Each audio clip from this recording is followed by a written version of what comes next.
ఒక మగ మనిషిగా, ఒక తండ్రిగా, ఒక తాతగా నువ్వు చెప్పింది అసలు తప్పే కాదు, నీ హక్కు అది. నాకు మనవడు కావాలని ఉంది, యు ఆర్ రైట్. నాకు మనవరాలు కావాలని ఉంది, you are right. Yes, as a చిరంజీవిగా నువ్వు చెప్పింది తప్పే. నువ్వు కొనిదెల శివప్రసాదరావుగా నువ్వు చెబితే అది కరెక్టే.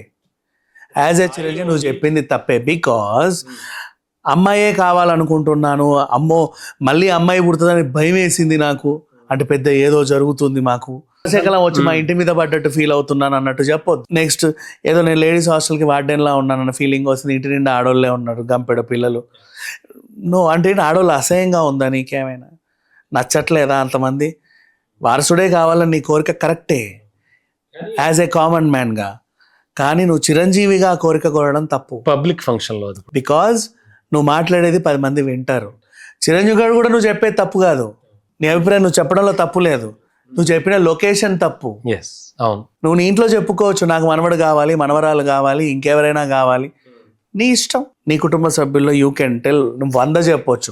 ఈవెన్ బ్రహ్మానందం గారిని కూడా నువ్వు ఎరిప్ డాష్ అన్నది కూడా మందు గ్లాస్ టేబుల్ దగ్గర చెప్పుకో, నలుగురి మధ్యలో, వాళ్ళందరూ నవ్వుకుంటారు పగలబడి రకం. ఓపెన్ ఫంక్షన్లో that was wrong. As a చిరంజీవిగా నువ్వు చెప్పడం తప్పు.